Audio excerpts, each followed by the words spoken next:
This episode discusses disappearance, suspected homicide, and distressing details surrounding mental health and loss. Listener discretion is advised. If you or someone you know needs support, help is available in Australia through Lifeline on 131114 or Beyond Blue on 1300 224 636. Some stories stay with you the moment you hear them. Julie Cutler's is one of those. It wasn't the headline that caught me or the mystery of her car found in the surf. It was something quieter. The sense of a young woman who'd done everything right, who was simply living her life and somehow still became a question no one could answer. In June 1988, Julie left a staff awards night at the Parmelia Hilton in Perth CBD. She never made it home. 2 days later, her small Fiat was found upside down in the surf at Cottesloe Beach. Lights on, ignition running, keys still in the dash. But there was no trace of Julie. Over the decades, theories would pile up like the tide, some calling it an accident, others believing she met with foul play. But what remains constant is this: a daughter, a sister, a woman, still waiting to be found. I think what drew me to Julie's story is that it could have been anyone's story.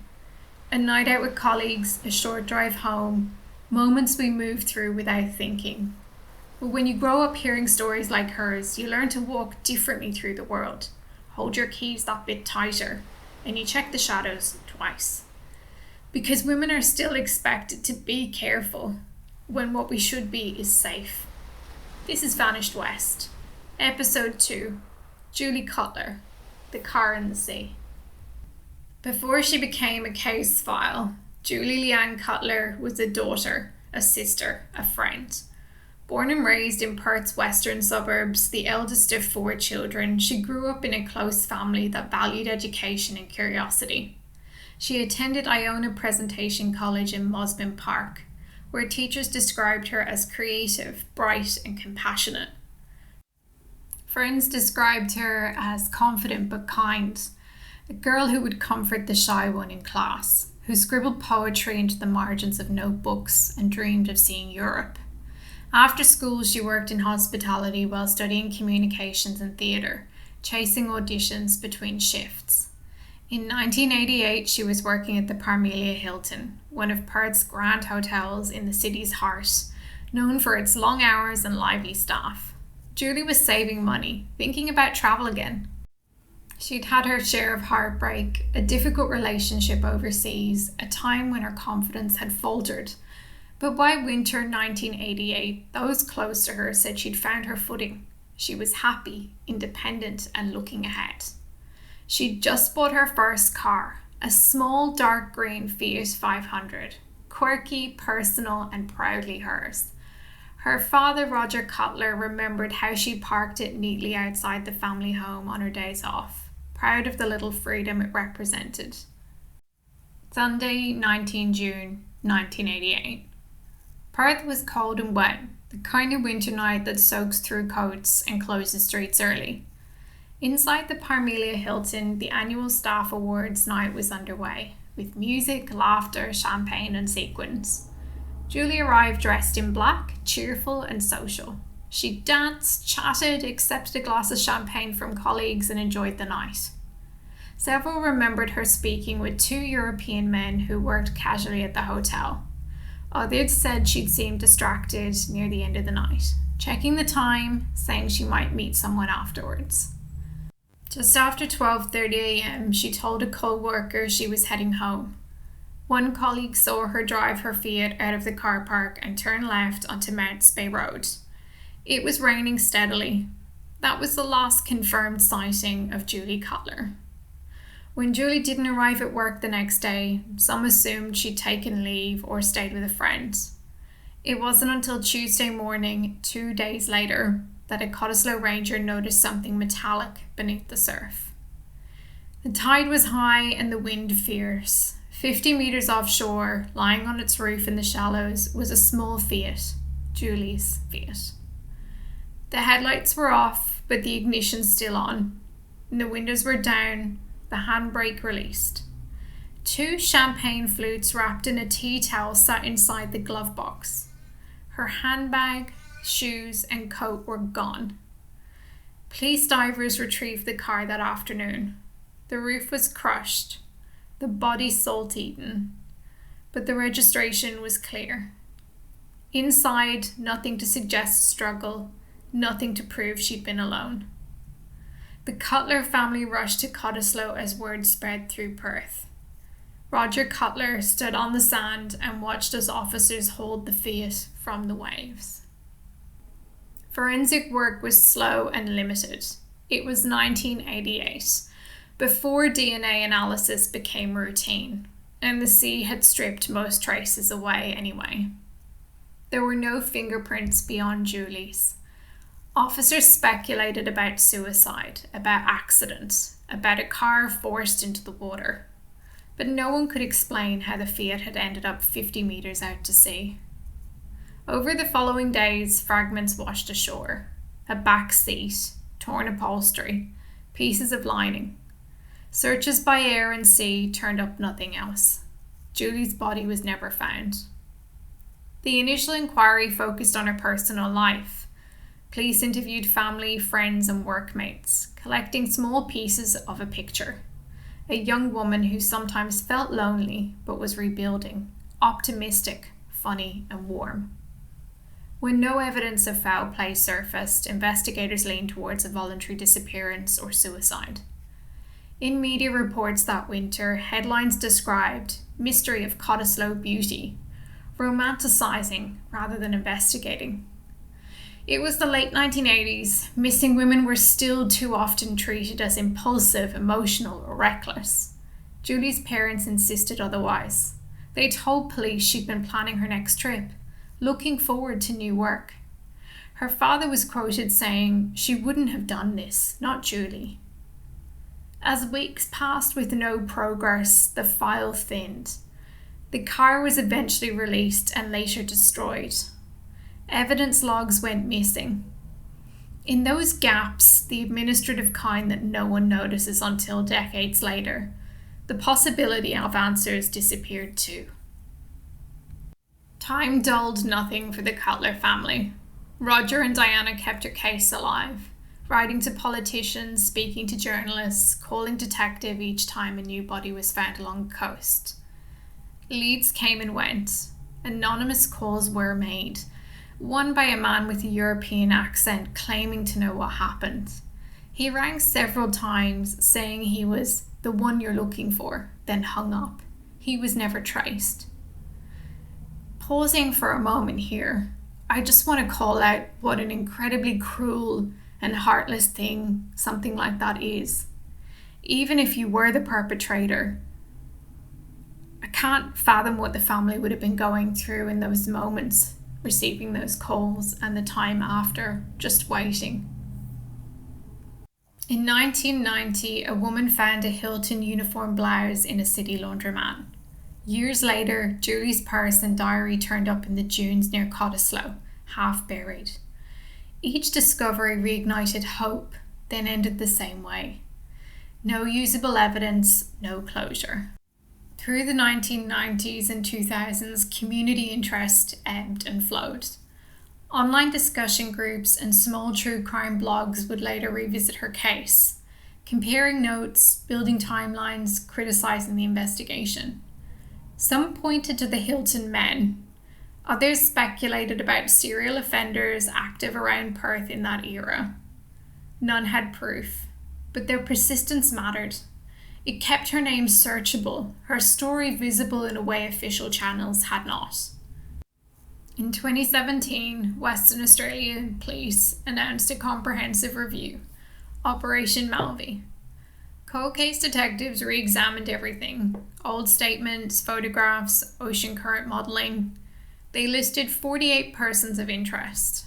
Among them were several men linked to the Hilton, and others considered in related disappearances. Even the Claremont killer, Bradley Robert Edwards, was evaluated. He declined interview, but that's no surprise as he hasn't exactly admitted to anything in any police interview to date. And besides, police found no link strong enough to evaluate him beyond possible interest. Two other men, David Troy Masters and Azizul bin Azadin, were publicly ruled out. Detectives told the coroner that what remained of the evidence was fragmentary. Key exhibits, car seats, glass samples, early witness notes were gone. Photographs showed items now missing from storage. They concluded the case could no longer be proved one way or another. For the Cutler family, that was the hardest truth. Not that Julie's death couldn't be solved, but that it might have once been. It took 34 years for Julie's name to return to a courtroom. In November 2022, the Western Australia's Coroner's Court opened an inquest into her disappearance. Her family sat in the gallery, older now, but still carrying the same quiet determination that had kept her case alive for so long. Detective Sergeant Adrian Emery from the Cold Case Homicide Squad summarised the investigation for the court. He explained that police had reviewed every available document, re-interviewed original witnesses, and identified 48 persons of interest.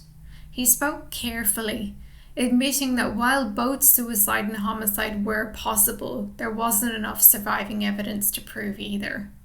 One by one, the failures surfaced. Exhibits destroyed, documents misplaced. Even photographs of the car's interior that no longer existed in archives. It was, in the words of Deputy State Coroner Sarah Linton, an investigation constrained by the limits of time and loss.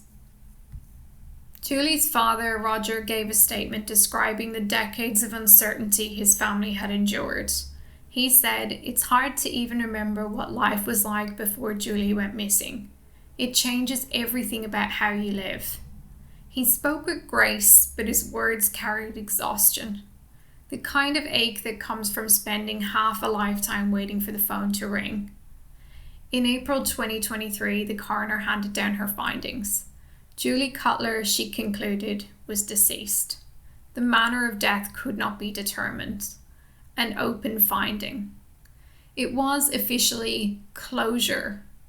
But to those who loved her, it was the opposite.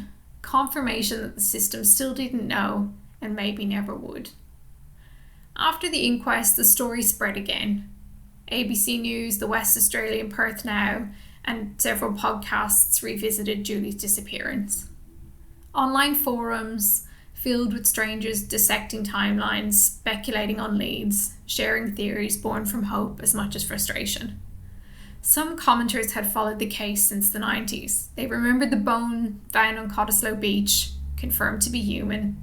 They remember the anonymous phone calls. They remember how Julie's Fiat, small, symbolic, almost fragile, came to represent every woman who walked home and didn't arrive. Not all those discussions are comfortable to read, but they do serve a purpose that the system rarely manages. They keep her name alive. In those threads, in those community archives, Julie exists not as a file, not as a number, but as a person. And in a strange way, that's its own form of justice, remembrance as resistance. There's a kind of fear that lodges deep, especially for women. You carry it quietly, the way you might carry your phone like a torch between dark car parks at night. You tell your friends, share your location, text me when you get home. You grip your keys between your fingers, rehearsing safety as though it's second nature. When I was younger and working in hospitality, I used to take a bottle opener with me everywhere. The small metal kind that you clip to your belt. Not just for work, but because I walked home along dark streets after closing shifts. It wasn't a weapon, not really. Just something solid to hold, something that made me feel I wasn't completely defenseless. Back then, there was no Snapchat location to share, no group chats checking in every 5 minutes. We relied on instinct and the quiet hope that that would be enough. I think about Julie's night often. The ordinary ritual of leaving work, the sound of rain on the windscreen, that short drive towards the coast. She couldn't have known that something as simple as heading home would become her final act. Stories like Julie's are why women still learn to move differently through the world. We shouldn't have to. We should be free to walk, drive, or breathe without fear. but we still whisper safety tips to one another as if it's survival and it's a skill that we must pass down. When the system fails to protect us, it's not just evidence that's lost, it's faith. Faith that will be searched for with urgency. Faith that our stories will be believed. Faith that our disappearances will matter. Julie's story reminds us what happens when the faith is misplaced. When a missing woman becomes a curiosity instead of a priority. It's easy to think that that was another time, another era. But every time I walk alone at night and notice myself speeding up, checking the shadows, I know it isn't over. The sea still moves in and out of Cottesloe, the way it did the morning Julie's car was found. People swim, laugh, live, unaware of what lies just beneath the breakers. Somewhere beneath that surface is the truth.